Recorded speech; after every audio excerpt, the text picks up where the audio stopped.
What's up, y'all? We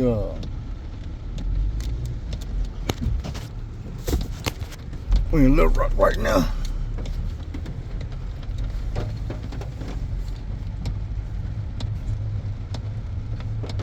This is my old neighborhood. Just being real. Like my house behind that blue house on the next street. I broke into a lot of these houses when I was young, man. That's fucked up. I just can't get my hair braided. In case y'all wondering, man, I've been out for a minute. Supposed to have a new teeth come in this week. So Tuesday supposed to be getting shipped out. That's the house we used to play basketball in their driveway. My street, we would ride up my street. I'm gonna take y'all on a little journey, man. I'm gonna show y'all some of these places I be telling y'all about, like the house where I stood and seen my daddy for the last time. It's Butler Road, Little Rock, Arkansas, man. Y'all can look it up. It's a lot of shit used to go down on this motherfucking street. A lot of killing and drug dealing, gang banging and things. This the good side down here. By Applegate and shit. As you can see. Let's go down. I don't want to miss the house. I see that house. I know mine got to be on the other side of that one. Right here where the blue car at. That used to be my crib, 6016 Butler Road. The driveway right there, man. That's where I seen my daddy for the last time. I always told y'all I ain't grew up in the projects, but I grew up down the street from the projects. Project started right here. They look a lot better than they used to. This used to be Butler Apartments. That's where the Vice Lords was. And then we got Swiss Village coming up on the next side. Y'all look around, man. See this ditch right here? I'm gonna show y'all right up here where the last tree at. Where I seen my first dead body, man. Right up in there. That was the bus stop. That corner right here. We used to stand on the corner. That was the bus stop.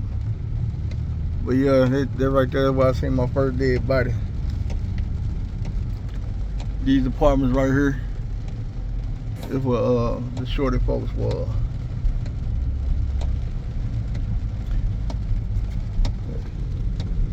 Them apartments over there, they used to be way worse than that. That's where all the blood was. I'm gonna swing up here for a minute so I can set my camera up before I go home. But up in this little shopping center, that 65th shop used to be called Circle K. That was it was a gas station. There wasn't no gas pumps. And then right up in here, it was a phone, like a pay phone. In the pay phone,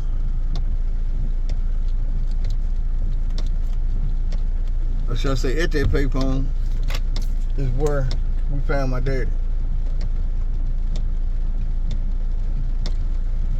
Me and my sister was walking up here to the Circle K.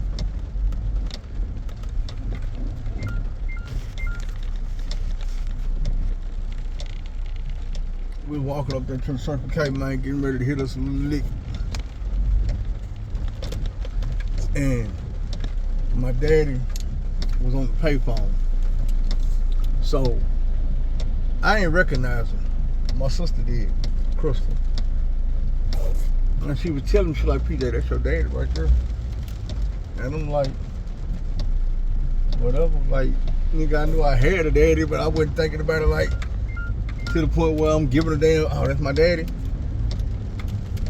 I gotta get my car checked out. But I wasn't, you know what I'm saying, I wasn't really giving two fucks like, oh, that's my daddy. I told y'all the story, I guess I'll tell you again. I went in the store, and when I came back out, cause I was waiting on my sister going there with me, like that was my, how you want to call it, that was my wing man, when you go in there and you hitting your licks. I had went there and hit me a bunch of damn, I don't know how I ain't get caught.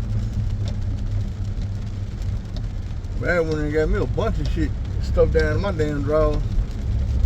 Came back out, and my sister was talking to my daddy.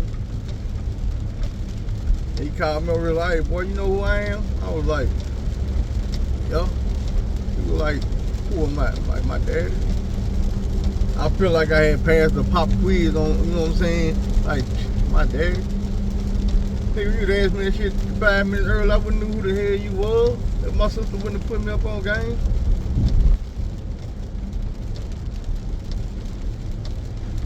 But he had asked me where I stayed at, and I told him because I knew the address. And to me as a kid, that was something big, knowing my address and my phone number, because I remember learning it on my own. I remember when I heard somebody, I was in school in the office, and the woman had called the house,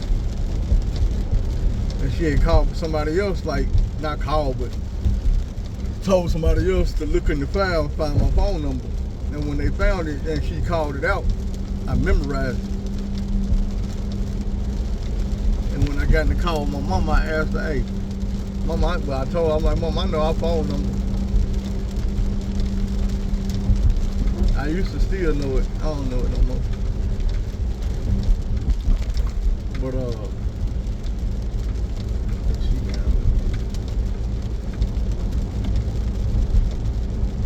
I told my daddy the address and forgot about it. I went home, we were watching TV as a family, some shit that we didn't really do all the time. When the doorbell and the knocking started. And my mama and them like, who the hell is that? And I thought to myself, I said, ooh, my dad. Shit, that's who it was. Him and my mama and my stepdad and them went outside and they talked for a bit. And then they came back in the house to get me, and I came out there and we all talked. And so I said they continued to talk while I sat around listening. And finally, my dad came to me, he was like, you wanna come stay with me for a week? And I was scared, I was like, no. And I thought he was gonna kidnap me and take me to Texas. I don't know why I thought that, because he didn't even stay in Texas.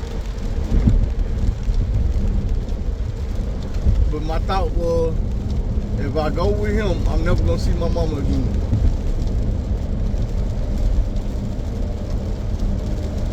I wish I would have went.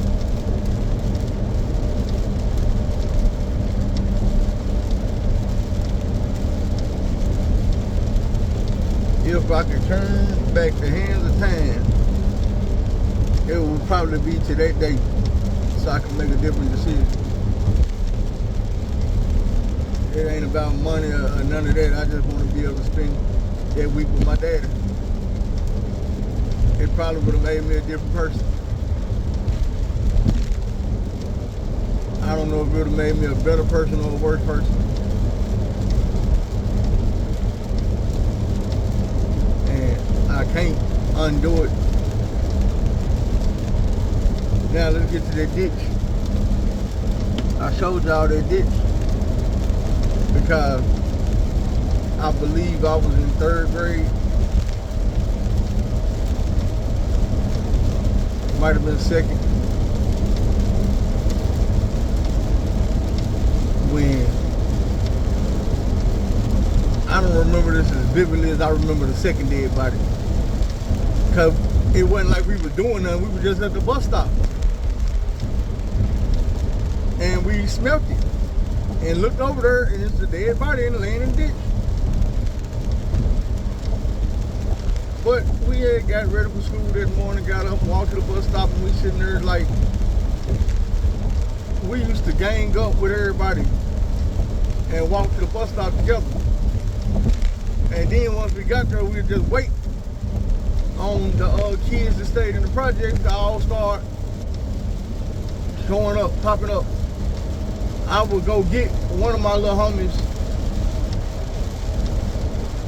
Well, the nigga really was older than me, he was just smaller than me, named Shantae.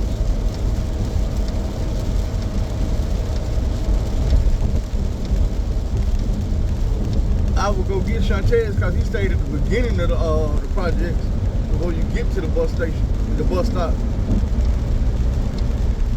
So I go grab him and sometime Archie, because Archie stayed right there on that building, the front building across the street, up to the side of the bus station, the bus stop. So I grab him. And we all kick it. But we all was sitting at the bus stop and we were smelling it and we're like, man, what the hell is this smell?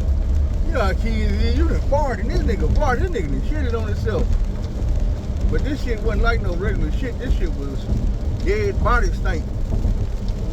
I don't know how long the motherfucker was over there in the ditch. And back then, we didn't give a damn about telling nobody. Hell, talk about it at school, like, man, I wanted that body still over to go see that body. We throw rocks at it and shit. Grown folks knew it was over there. As the police rolled through there in the car, they knew it was over there. But this was back in the 80s, man, like, you know what I'm saying? Okay, it's a dead nigga over there. Shit, that's a dead nigga over there. I wasn't really give a damn. There was a lot of zombies walking around, man. Crackheads. This was the 80s when you could walk out there and find needles on the ground. You know what I'm saying? They was shooting this boy.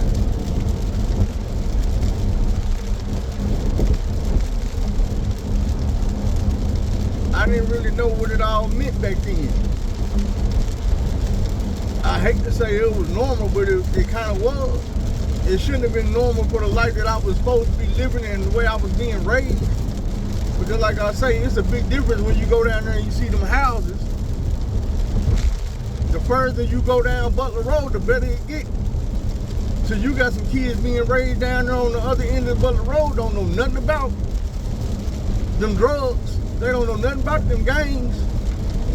They would have started the starter jackets and the Jordans like everybody else, but they didn't know. They didn't realize that, hey man, you know, if you walk, because they wasn't allowed to walk to the Circle K and shit. Them kids would stay down on the other end. You weren't never gonna see them up there.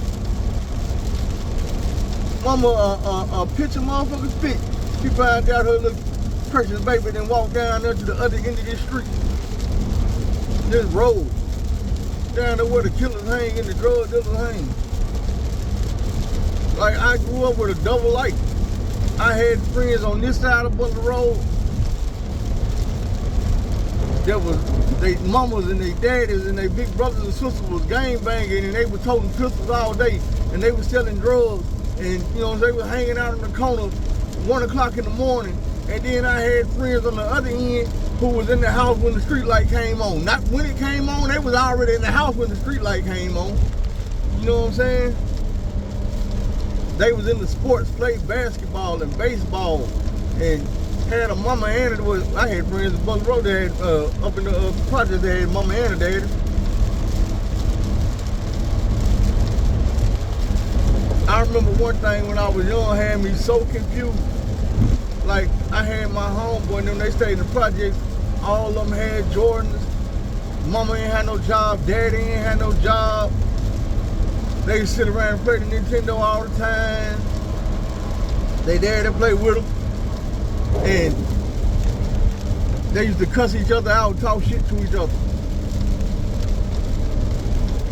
And it was like a game. Like, their parents would laugh at it like, oh, you bitch, you hoe. And one day, one of them, the daddy called one of them a trick. I ain't know what the fuck a trick was. I ain't never heard that one, so it was new to me. And we was at my stepdaddy, daddy and stepmama house. Me and my sister one day. And his brother was kind of like their daddy. Oh, nothing ass nigga, you know what I'm saying? No job, no give a fuck. Let you do what you want to do.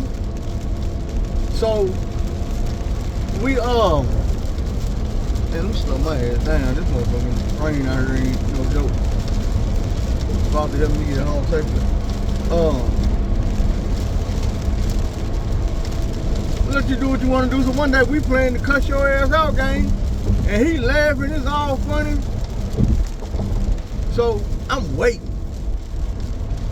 till my sister get low on her cuss words. She ran out and said everything she got to say. That's when I hit her with the "you motherfucking trick."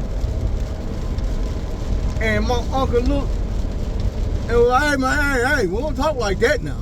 You don't use them words." I was confused as shit. Like, hold on, bro. You let me call her bitches and summer bitches and motherfuckers and punk assholes and all this shit, but then when I call her a motherfucking trick, all of a sudden I done crossed the line. I didn't know what a trick was till later on. That's part of the reason why I would never buy no pussy from nobody ever in life, is because my uncle made me feel like a trick was the worst thing you could be in your motherfucking life. As I got older, I felt like maybe my grandma or somebody had walked past and heard us, and that's why he was like playing it up like, "Hey, we don't use that type of language." But as a kid, when he told me I couldn't say that type, don't call nobody, hell no, we don't use that type of language, I felt like a trick is the worst thing you could. A trick is worse than being a bitch, worse than being a hoe, worse than being goddamn a motherfucker, a punk ass nigga, a hoe ass nigga, whatever it was. It wasn't nothing in this world that you could call a motherfucker that was worse than a trick.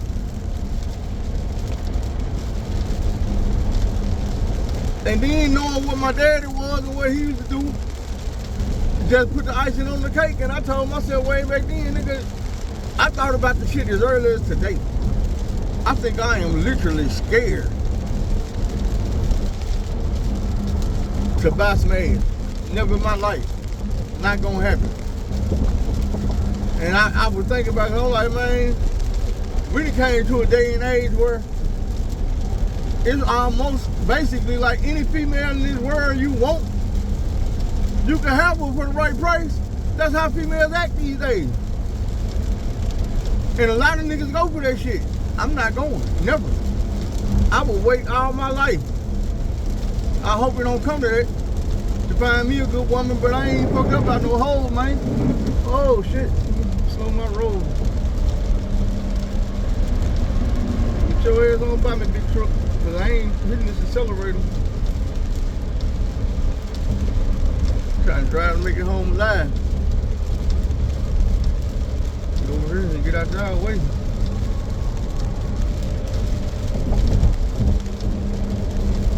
You ride on these inches, that shit don't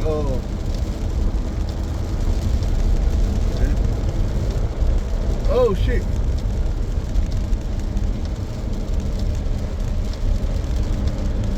Might have a shit.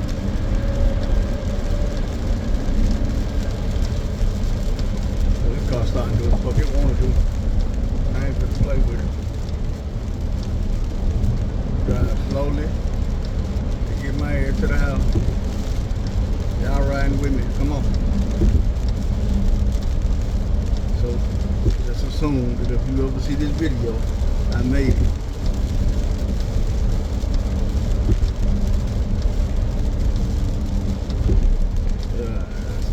I see some niggas over there pulling over too here.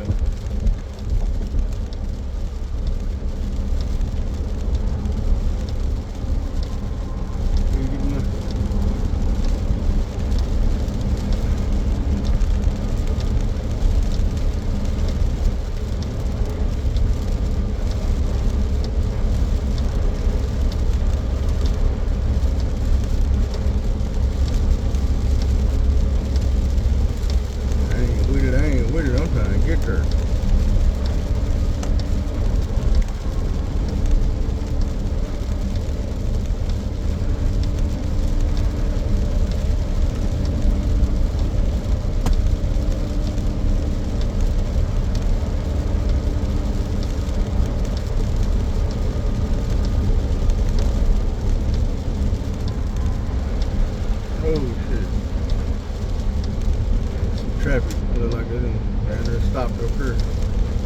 One day they had a wreck up. It's just being cautious. Let us be cautious.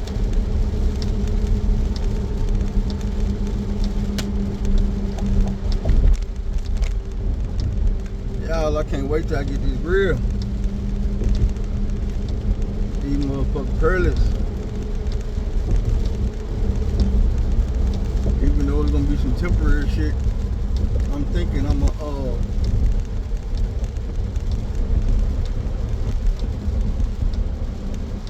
get this other shit go permanent. Them four right there. And maybe these two right there in the top. Cause everything else could be white. Yeah, superstar white. And I know these teeth ain't even gonna go with it. But I might go and get them 6 porcelain. White too. Slow down, baby.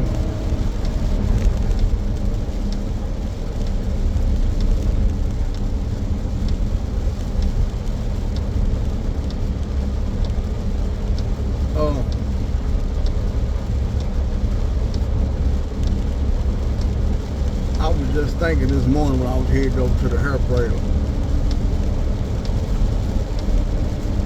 Because it was the old neighborhood and I was like, man, I just want to show y'all some of them places. I hate that it's raining, but I want to show y'all some of them places, man, that I was talking about, where some of this shit happened at. There was a lot of shit on Butler Road. Like, the house that I showed y'all that was mine, that I used to stay at, the 2 houses before that house, we broke into both of them houses. The house next door to that, when you leave and pass my house, we broke into that house.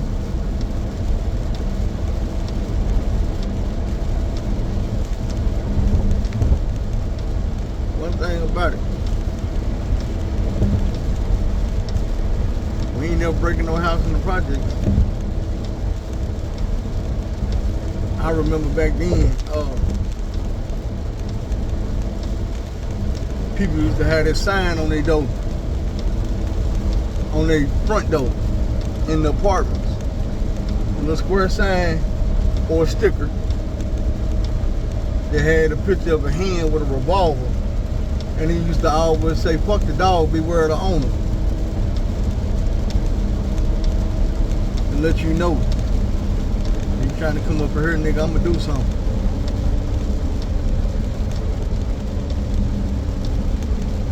We're getting close to the crib now. This next exit gonna be my exit.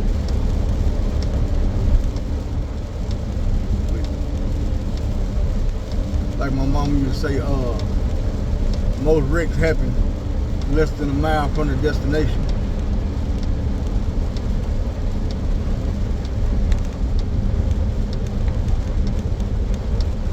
I don't know if it's just kind of, that's how God designed it, or if people start getting close to the crib or the job or wherever they when they get comfortable.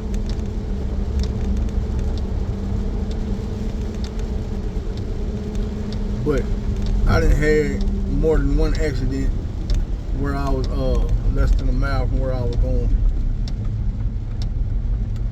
I remember one time we was all piled up in my whip. One of my homeboy girl, how Brandy. What nigga got the road right there. And got hit. I was fit to make a left. And the car coming at me had they blinker light on to make a left going that way. I was going this way. And when I turned into my turn, I started my turn, they kept going straight. Like they didn't see I was fit to turn. I'm thinking they fit to turn the other way. So it's like we were supposed to come and just meet up and go opposite directions. But I guess she had changed her mind about where she was gonna go, and she forgot she had a blinker on. Knocked my ass off.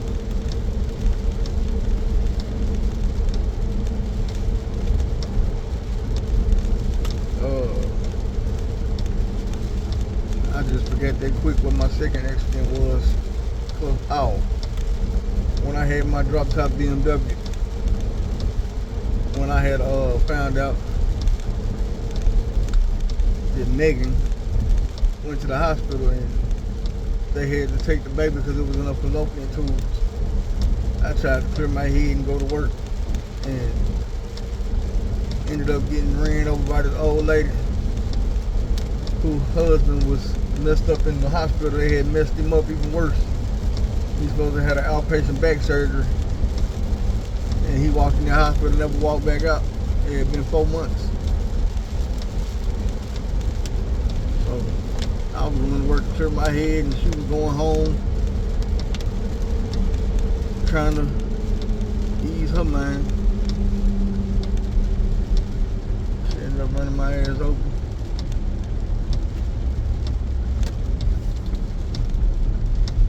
All good though.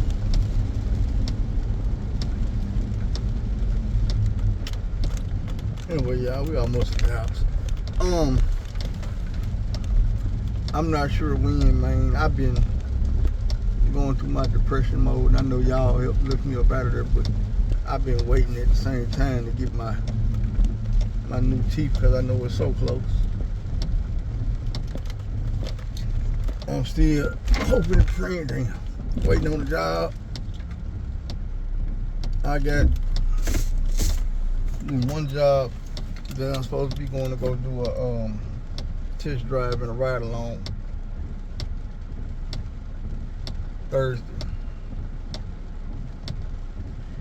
But I was talking to my mom and she was like, when the job comes, that's usually when the other jobs start coming and calling. And I'd be damn if I ain't get a strange phone call out the blue yesterday from the type of job I want. It's home daily truck driving.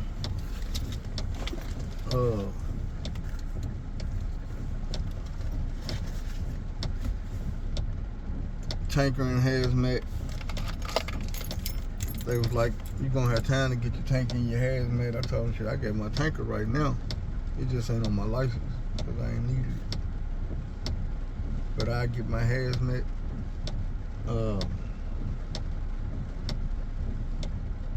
Dude's supposed to call me today, so we gonna see what's going on. Other than that, man, I'm at the house, so I'm in this video. Don't be afraid to take the long road instead of the wrong road. Do things the long way instead of the wrong way. Find somebody to help, tell somebody you love them. You know, I love y'all, man, and I appreciate you. We out.